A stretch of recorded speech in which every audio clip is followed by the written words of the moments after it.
இந்த வீடியோவில் பூரி எப்படி செய்யலாம் அப்படிங்கிறத பார்க்கலாம். சப்பாத்தி மாவு பிணைஞ்சு வச்சுருக்கோம். அந்த சப்பாத்தி மாவை இந்த மாதிரி நம்ம வச்சு தேய்ச்சிக்கலாம். மெலிசாக தேய்ச்சிக்கோங்க. எவ்வளோக்கு எவ்வளோ மெலிசாக தேய்க்கிறோமோ அவ்வளோக்கு எவ்வளோ பூரி ஊப்பி வரும்.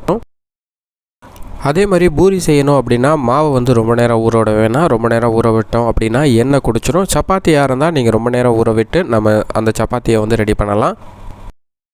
இப்போ பாருங்கள், மாவை தேய்ச்சிட்டு நம்ம அப்படியே எண்ணெயில் எடுத்து போட்டோம். எண்ணெயில் எடுத்து போட்டோன்னே அந்த பூரி அப்படியே உப்பி வந்திருக்கு. ரொம்பவும் இது பண்ண வேணாம். அந்த எண்ணெயை அப்படியே கொஞ்சம் பூரி மேலே ஸ்ப்ரெட் அவுட் பண்ணி விடுங்க.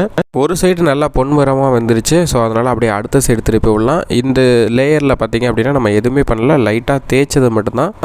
இந்த பூரி பாருங்கள் அப்படியே நல்லா ஃபுப்புன்னு ஊப்பி பார்க்குறதுக்கே அமேசிங் லுக்கில் இருக்குது. இது மாதிரி ரொம்ப சிம்பிளாகவே நம்ம செய்யலாம். இதே மாதிரி எல்லா பூரியும் வருமா அப்படின்னா எல்லா பூரியும் வராதுங்க. நீங்கள் தேய்ச்சிட்டு ரொம்பவும் ப்ரெஷர் கொடுக்க வேணாம். அப்படியே நீங்கள் பூரியை போட்டிங்கன்னா அதுவே ஊப்பிக்கிட்டு மேலே வந்துடும். இப்போ நல்லா உப்பி வந்திருக்க ஒரு பூரியை வந்து நம்ம ரெடி பண்ணிட்டோம். இந்த பூரியை எப்படி இருக்குது அப்படின்னு நம்ம டேஸ்ட் பண்ணலாம் வாங்க.